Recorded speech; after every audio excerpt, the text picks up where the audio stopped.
असम के त्रिशूर, जहां पर इस वक्त प्रधानमंत्री नरेंद्र मोदी कुछ कह रहे हैं। हम सभी को प्रोत्साहित किया है।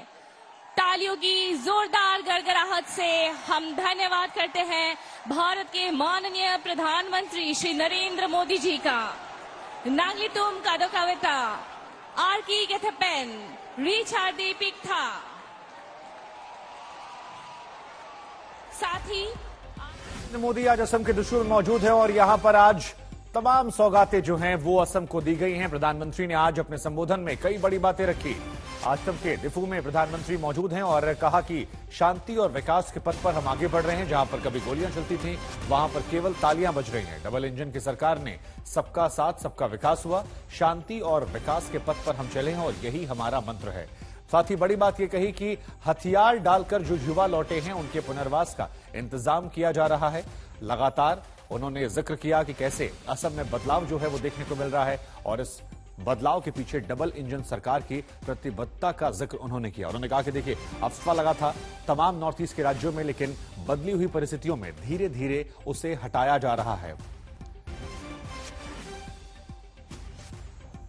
महाराष्ट्र के धुले में एक स्कॉर्पियो से 90 धारदार हथियार बरामद हुए हैं और इसमें से 89 तलवार है और एक खंजर बताया जा रहा है। यह बताया जाता है कि तलवारें राजस्थान के चित्तौड़गढ़ से लाई जा रही थी। पुलिस ने 4 आरोपियों को हथियारों के साथ गिरफ्तार कर लिया है। धुले पुलिस ने मुंबई आगरा हाईवे पर सोनगीर गांव के पास से इसकी बरामदगी की है। बीजेपी ने इस मामले को महाराष्ट्र में दंगा फैलाने की बड़ी साजिश करार दिया।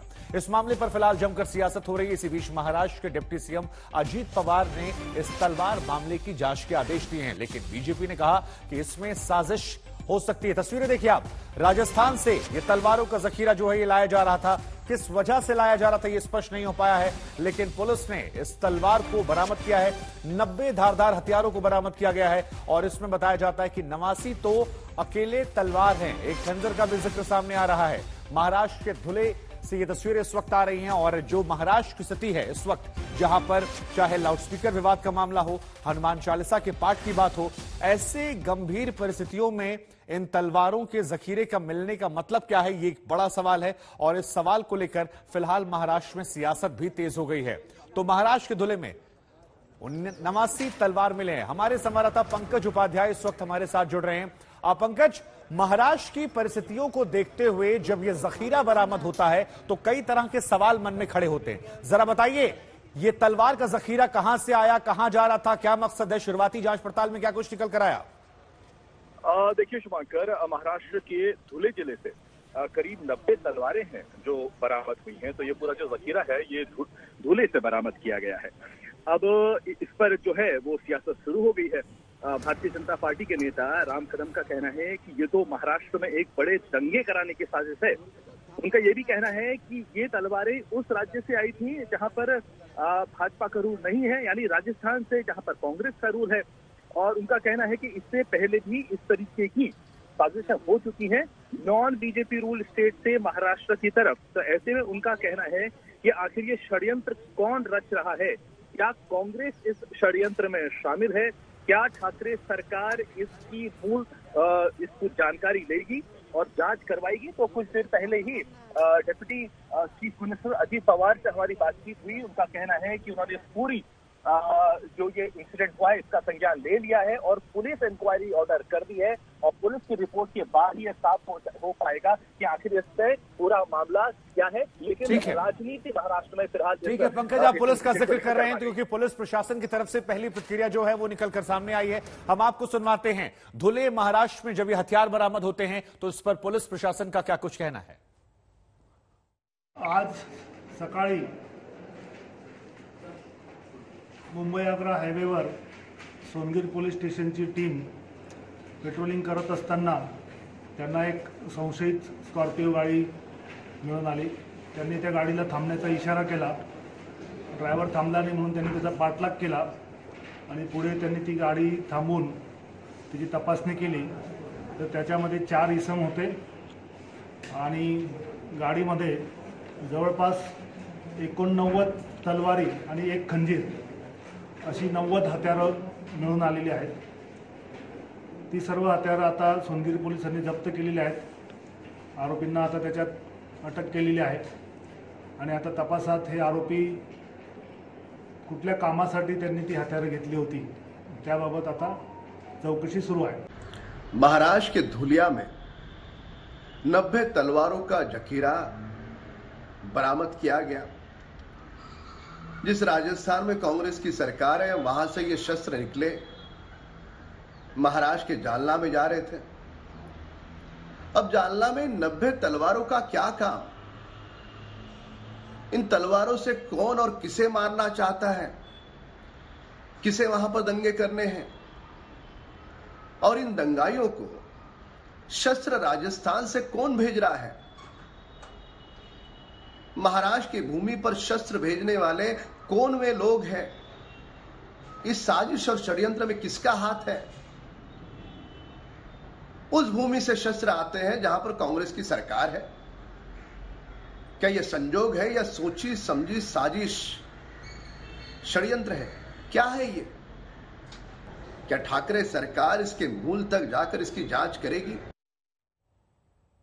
तो बीजेपी कह रही है संयोग है या प्रयोग, क्योंकि स्थिति जो है महाराष्ट्र में बहुत अच्छी नहीं है और ऐसे में तलवारों का मिलना कई तरह के सवाल खड़े करता है. ब्रेकिंग न्यूज में हम बात करने वाले हैं दिल्ली में बुलडोजर मॉडल की, क्योंकि बुलडोजर जो है वो दिल्ली के तमाम इलाकों में ऐसा लग रहा है कि बड़ी तेजी से आगे बढ़ने वाला है. क्यों ऐसा कह रहे हैं?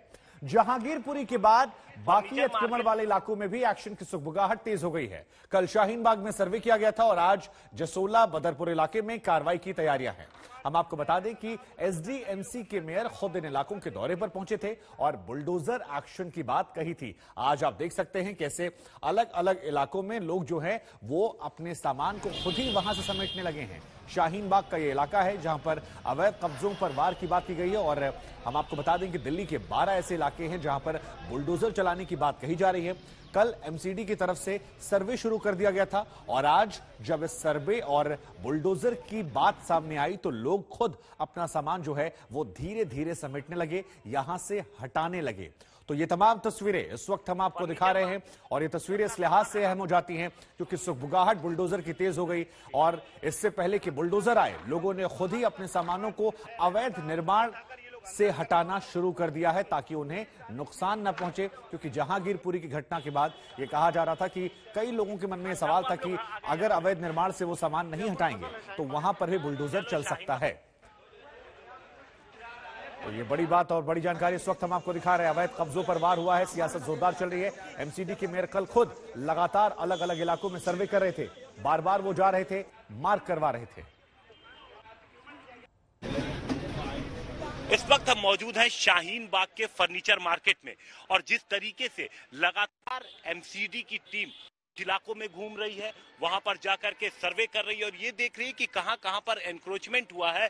उसी के सिलसिले में यहां पर टीम तो नहीं पहुंची, लेकिन फर्नीचर मार्केट में जो सामान लोगों का बाहर पड़ा हुआ था वो लोग अब देखिए यहां से खुद अपने सामान हटा रहे हैं. क्योंकि इस तरीके की बात सामने आ रही है कि एमसीडी की टीम सर्वे कर रही है, सर्वे करने के बाद एनक्रोचमेंट हटाया जाएगा.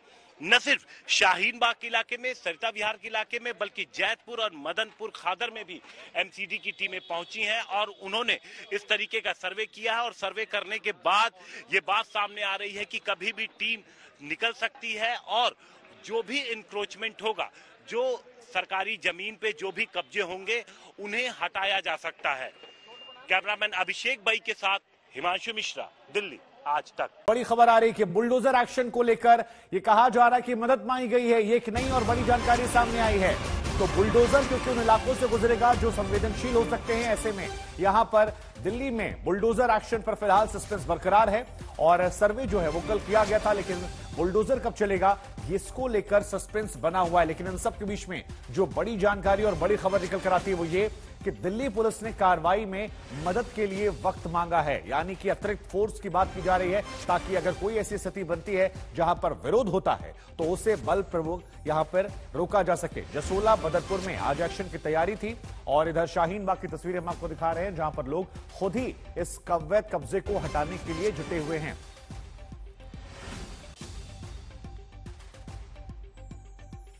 साउथ एमसीडी के मेयर कल जसोला से लेकर बदरपुर के दौरे पर थे. अलग अलग जगहों पर जाकर खुद उन्होंने सर्वे किया, मार्क किया. उनकी तरफ से क्या कुछ कहा गया इस बुलडोजर पार्ट 2 को लेकर, इस बुलडोजर के एक्शन को लेकर हम आपको सुनवाते हैं.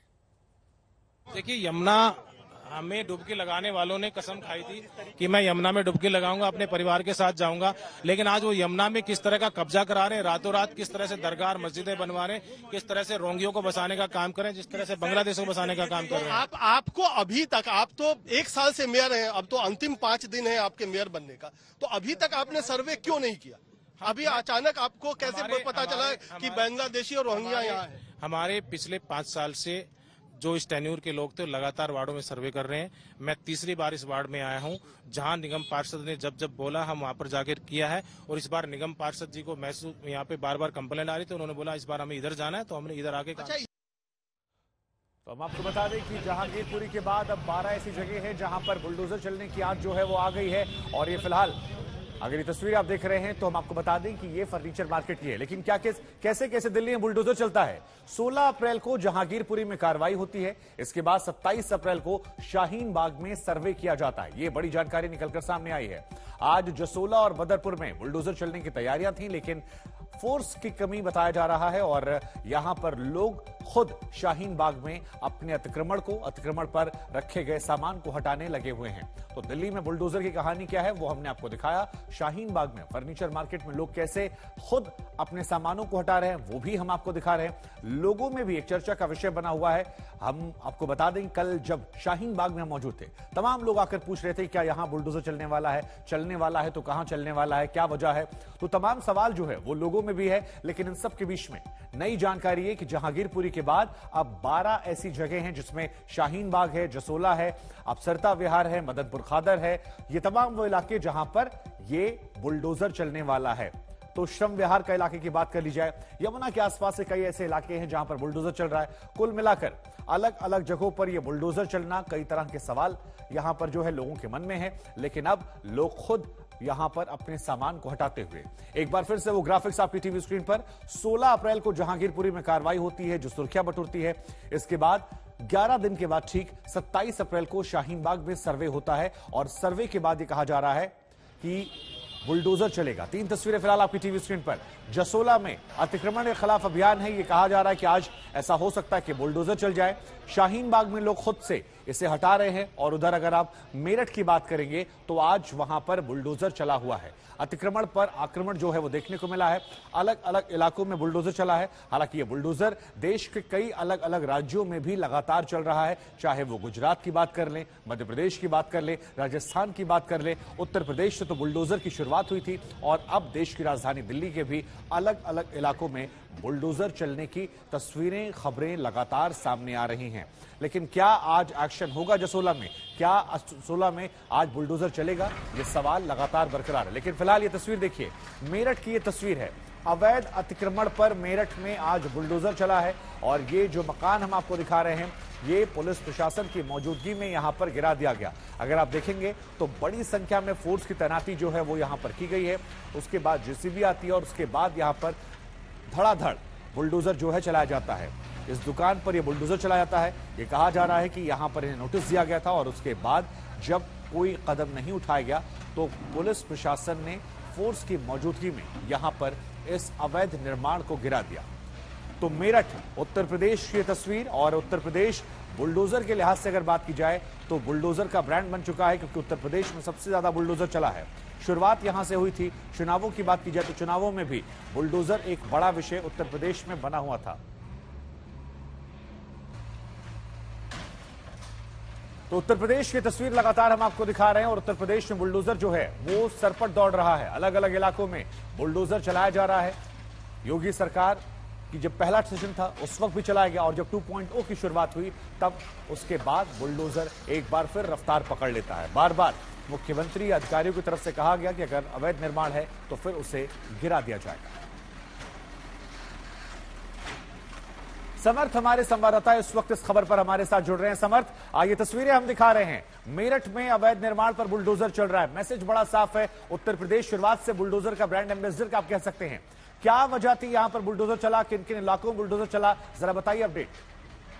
देखिए, उत्तर प्रदेश में कल ही सीएम योगी की बैठक हुई थी शाम को 6 बजे।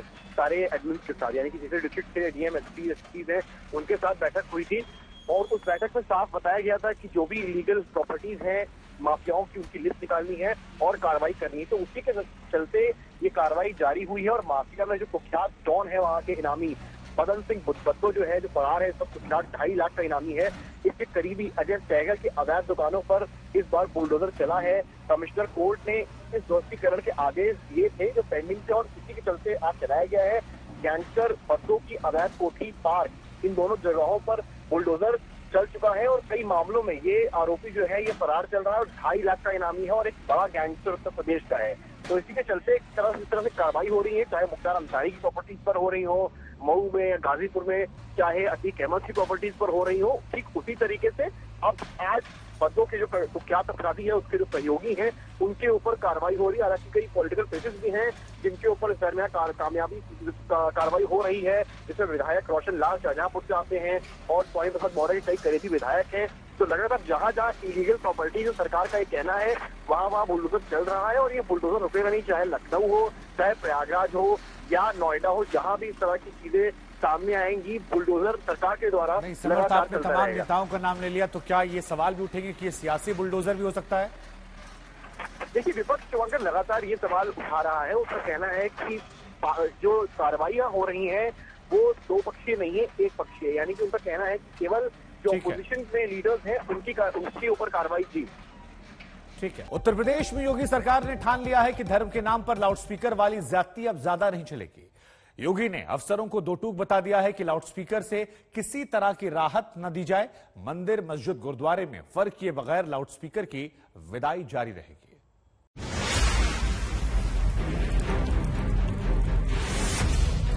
बस्ती,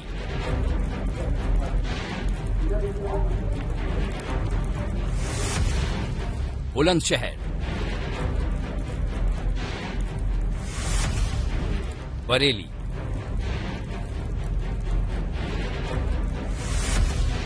कौशाम्बी,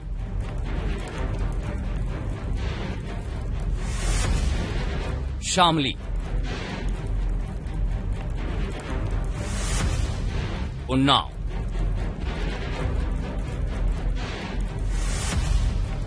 लखनऊ और फिर गाजियाबाद से गोरखपुर तक।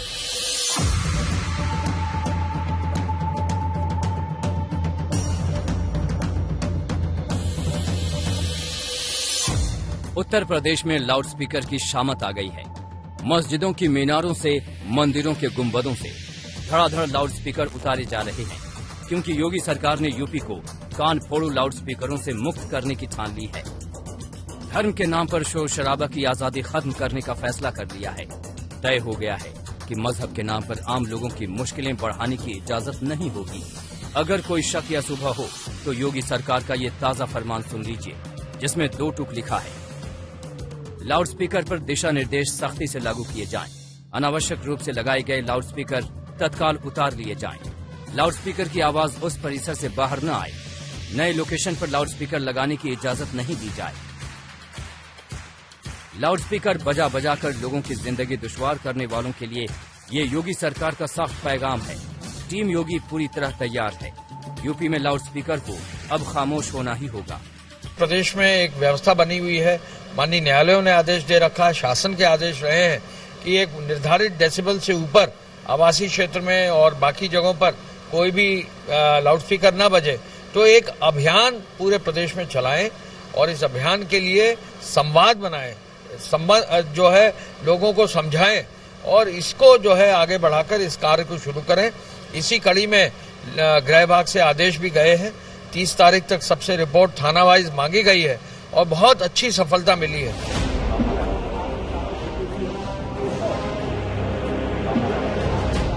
योगी सरकार ने मजहबी चोला वाले लाउडस्पीकरों पर पूरी ताकत से सर्जिकल स्ट्राइक कर दी है। मंदिर हो या मस्जिद या गुरुद्वारा, किसी को छूट नहीं है। हमला कितना तगड़ा हो रहा है, इसकी बानगी देख लीजिए।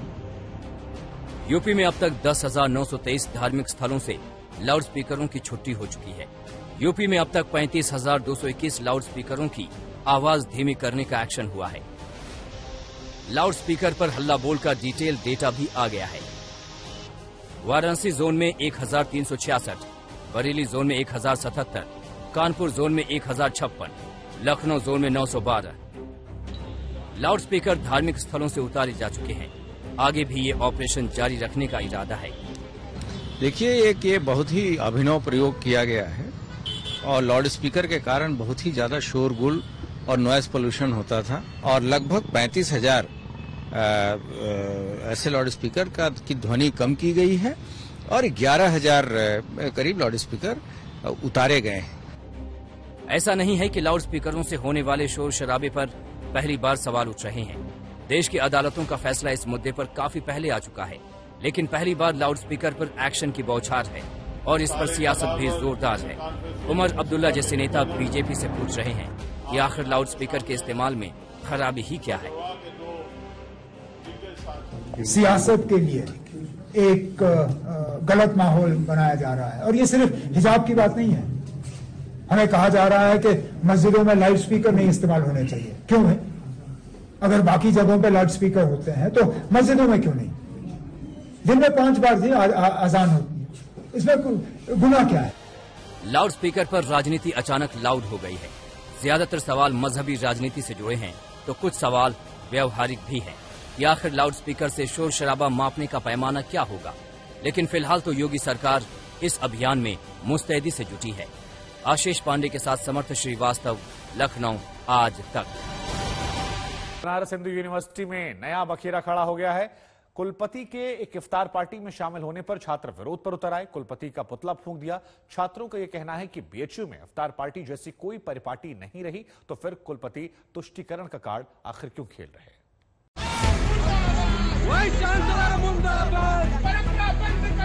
बंद करो, बंद करो।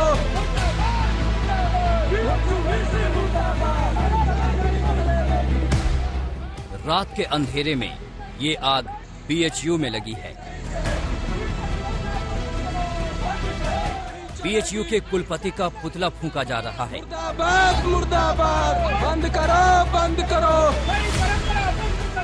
बीएचयू के कुलपति पर तुष्टीकरण के आरोप जड़े जा रहे हैं और ये सब इसलिए हो रहा है कि कुलपति साहब ने एक इफ्तार पार्टी में जाने की गलती कर दी। पूरी कहानी ये है कि बीएचयू के एक महिला कॉलेज में छात्राओं ने इफ्तार की दावत रखी। कुलपति एसके जैन को भी इस दावत में बुलाया गया। वो वहां गए तो छात्रों के एक समूह को इसमें तुष्टीकरण का इरादा नजर आया। फिर क्या था, कुलपति के खिलाफ हो हल्ला हुआ, उनके पुतले जले और विरोध की आवाज बुलंद हो गई।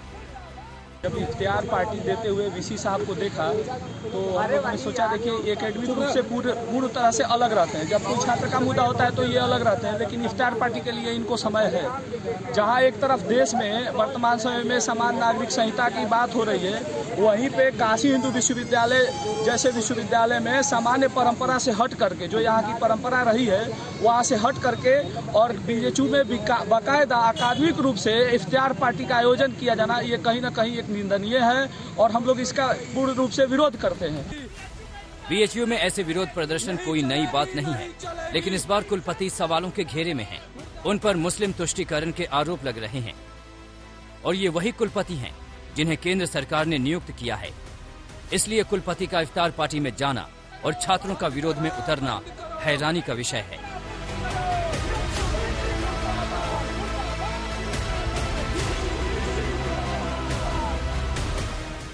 वाराणसी से ब्रजेश कुमार के साथ आज तक ब्यूरो।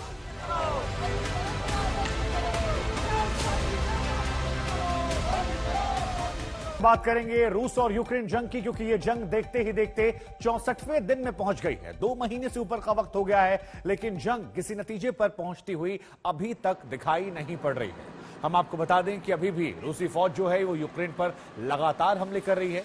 यूक्रेनी फौज भी जवाबी कार्रवाई कर रही है, लेकिन ना तो रूस आगे बढ़ पा रहा है और ना ही वो पीछे हट रहा है। हालात ऐसे हैं कि पूरी दुनिया इस वक्त 2 खेमों में बंटती नजर आ रही है और खतरा तीसरे विश्व युद्ध का मंडराने लगा है। 4 तस्वीरें आपकी टीवी स्क्रीन पर। जंग के 64वें दिन, जरा देखिए, खार्किव पर एक बार फिर से मिसाइल अटैक हुआ है, खिरसन में झड़प हुई है, अजोवस्तल प्लांट में लोग फंसे हुए हैं और आज गुटेरस और ज़ेलेंस्की के बीच मुलाकात होने वाली है। इधर बात करते हैं एक बड़ी खबर को लेकर, क्योंकि रूस की तरफ से अमेरिका को ताजा तरीन धमकी दी गई है। रूस का यह कहना है कि अमेरिका यूक्रेन को हथियारों की सप्लाई तुरंत बंद कर दे। अगर वो ऐसा नहीं करता है तो फिर अच्छा नहीं होगा। ये बड़ी बात निकलकर सामने आई है। अमेरिका को रूस की खुली चेतावनी सामने आई है, तो ये बड़ी बात निकल कर आई। अमेरिका को धमकी दी गई है और पुतिन के हवाले से कहा गया है कि यूक्रेन को हथियार देना अमेरिका बंद कर दे। ये सीधे साफ लफ्जों में धमकी पुतिन की तरफ से कहा गया कि पश्चिमी देश जानबूझकर भड़का रहे हैं यूक्रेन की जंग, हथियार देने वाले देशों पर हम बड़ा एक्शन ले सकते हैं। तो इसी के बाद एक सवाल खड़ा होता है कि क्या दुनिया एक नए युद्ध के मुहाने पर खड़ी है? क्या ये दो देशों की जंग जो है वो आगे बढ़कर और बड़ी हो जाएगी? रूस के टुकड़े करना चाहते हैं पश्चिमी देश, ऐसा आरोप पुतिन ने लगाया और उसके बाद खुली चेतावनी, खुली धमकी इस वक्त अमेरिका समेत तमाम पश्चिमी देशों को दी गई है। यूक्रेन समेत पुतिन ने ये तमाम धमकी पश्चिमी देशों को दी है।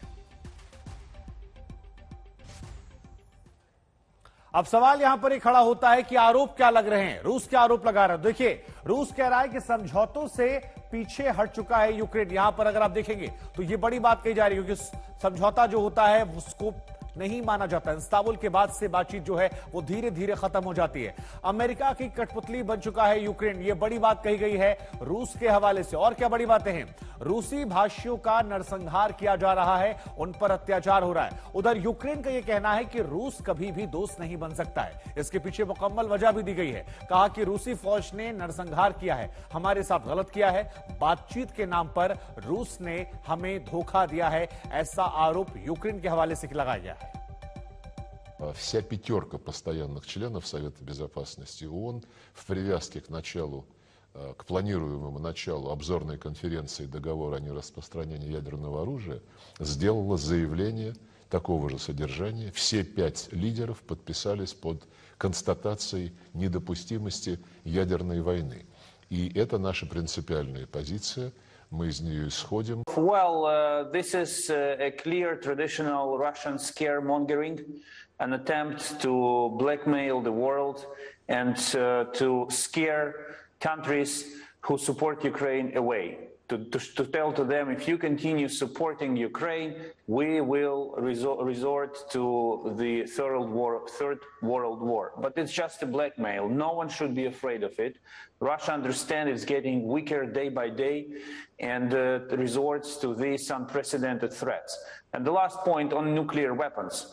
Ukraine has no nuclear weapons. What the West does not intend to use nuclear weapons against Russia. So when Lavrov threatens nuclear war, he literally threatens that Russia will launch the nuclear war. And this will mean an attack on entire humanity. तो आरोप प्रत्यारोप का दौर आप सुन रहे थे, जहां पर परमाणु हथियारों का जिक्र किया जा रहा है, दुनिया पर खतरा मंडरा रहा है। ये सवाल बार बार हम पूछ रहे हैं, लेकिन रूस और यूक्रेन की जंग खत्म होने का नाम नहीं ले रही है। 64वां दिन है और इसके आसार भी दूर दराज तक नजर नहीं आ रहे। कल रूस ने खार्किव पर एक बार फिर से मिसाइल से हमला किया, वहीं खेरसन में भी रूसी कब्जे का लगातार विरोध देखने को मिल रहा है। उधर अगर आप यूएन की बात करेंगे तो यूएन में मानवाधिकार वकील अमाल क्लूनी ने यूक्रेन में युद्ध अपराध पर कार्रवाई की मांग की है। इन सारी चीजों को लेकर एक रिपोर्ट हम आपको दिखाते हैं।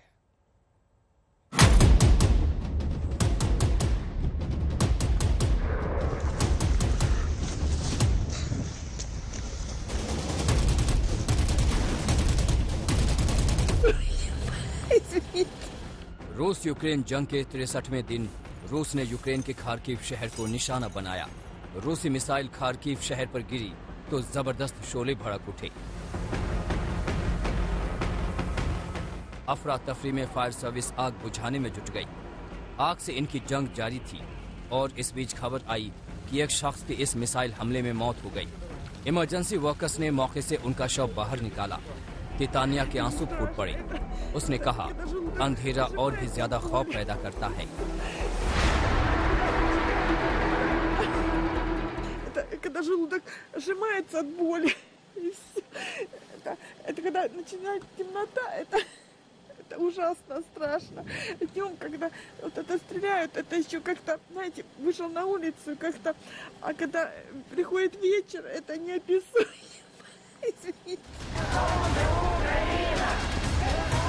उधर खेरसन में रूसी फौज के खिलाफ यूक्रेनियों ने जोरदार प्रदर्शन किया। प्रदर्शनकारियों ने यूक्रेनी झंडे लहराए और खेरसन के पूर्व मेयर वोलोदिमिर साल्दो के खिलाफ नारेबाजी की, जिन्हें रूसी फौज के कब्जे के बाद फिर से मेयर पद पर तैनात कर दिया गया।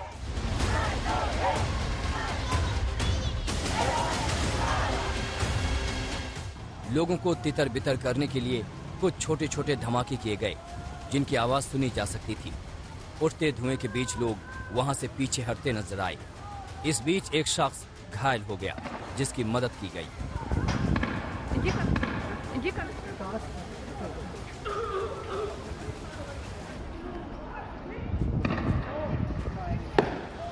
यूक्रेन पर रूसी आक्रमण के बाद शहर के शहर मलबे में तब्दील हो चुके हैं।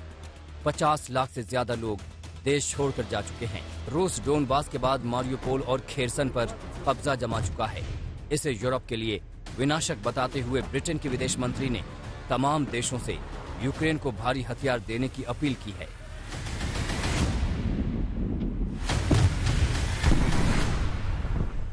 We can't be complacent. The fate of Ukraine hangs in the balance. But let's be clear, if Putin succeeds, there will be untold further misery across Europe and terrible consequences across the globe. We would never feel safe again. इस बीच satellite की तस्वीरों में Mariupol के पास खोदी गई कुछ नई कब्र और खाई नजर आई है। वहीं एक वीडियो सामने आया है जिसमें अजोव स्टील प्लांट में फंसी यूक्रेन की मरीन ब्रिगेड के कमांडर ने बचा लेने की अपील की है। उसने कहा कि 62 दिनों से लड़ते हुए उनके 600 से ज्यादा सैनिक घायल हैं जिन्हें तत्काल इलाज की जरूरत है। इस बीच यूएन में मानवाधिकारों को लेकर कानूनी जंग लड़ने वाली वकील अमाल क्लूनी ने यूक्रेन में युद्ध अपराध पर कार्रवाई की मांग की है। अमाल ने कहा कि यूएन को चुप नहीं बैठना चाहिए, जैसा उसने इराक और सीरिया में इस्लामिक स्टेट के पीड़ितों के मामले में किया था। Ukraine is today a slaughterhouse, right in the heart of Europe. Putin's aggressive war is so outrageous that even after repeated warnings from the US and Russia's long criminal record, Ukrainians couldn't believe that this could happen. And I still read news headlines not knowing quite how to process them.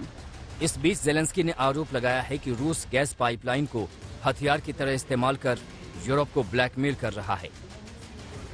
Цього тижня керівництво Росії почало нову серію енергетичного шантажу європейців. Рішення обірвати постачання газу в Польщу і Болгарію – черговий аргумент на користь того, що ніхто в Європі не може сподіватись на збереження будь-якої нормальної економічної співпраці з Росією. Росія розглядає як зброю не тільки газ, але й будь-яку торгівлю. Просто очікує моменту, коли тим чи іншим торгівельним напрямком можна скористатись. Або скористатись, щоб шантажувати європейців політично. Або щоб посилити російську воєнну машину, яка розглядає об'єднану Європу як мішень. रूस Ukraine जंग को 64 दिन हो चुके हैं। युद्ध विराम की कोशिश के साथ UN chief Antonio Guterres Ukraine पहुंच गए हैं। गुटरेस ने कहा है कि युद्ध का बंद होना रूस यूक्रेन के लिए ही नहीं बल्कि पूरी दुनिया के लिए जरूरी है। आज तक ब्यूरो।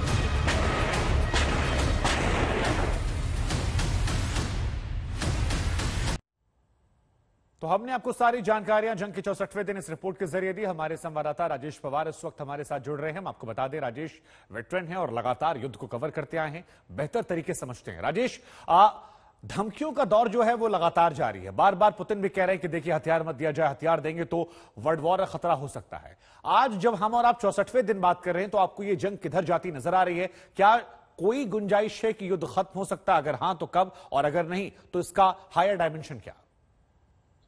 देखिए शुभांकर, युद्ध खत्म होने की कोई गुंजाइश नहीं है, ये मैं काफी सर्टेनिटी के साथ कह सकता हूं। देखिए, जो अभी मीटिंग हुई थी पोलैंड में नेटो देशों की, उन्होंने 40 देश थे उसमें, और उन्होंने ये फैसला किया है कि वो हर महीने ये मीटिंग करेंगे इस बात के ऊपर कि कितने और हथियार यूक्रेन को दिए जा सकते हैं। और देखिए, जब तक ये हथियारों की सप्लाई यूक्रेन को जारी रहेगी तब तक ये युद्ध जारी रहेगा। और ये सप्लाई जो है, इन्होंने प्लेज किया है 40 देशों ने कि वो सप्लाई करते रहेंगे। तो मुझे नहीं लगता कि ये युद्ध आने वाले कुछ महीनों में खत्म होगा, ये महीनों तक चलने की इसकी आशंका है। दूसरा, मैं आपको बता दूं कि जो चीजें हैं ब्रिटेन और रूस के बीच में काफी गर्म हो रही हैं इस वक्त। जो ब्रिटेन के डिफेंस मिनिस्टर ने यह बयान दिया है कि जो हम भारी हथियार दे रहे हैं यूक्रेन को, वो उसको आजाद है इस्तेमाल करने के लिए रूस की जमीन के ऊपर। और उसके बाद पुतिन का कल बयान आया है कि अगर किसी देश ने हमारे इस युद्ध में इंटरफेयर करने की कोशिश की तो हम लाइटनिंग फास्ट काउंटर स्ट्राइक करेंगे।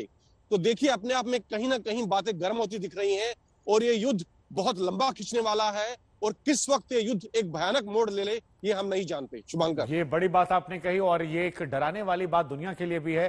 तमाम जानकारियों के लिए आपका शुक्रिया राजेश, क्योंकि जो बात आप कह रहे हैं वो काफी परेशान करने वाली है, हालात को समझाती हुई है। लेकिन हालात जो हैं वो केवल बातों में नहीं है। खैरसन की आप बात करेंगे तो वहां पर भी हालात बहुत बिगड़ गए।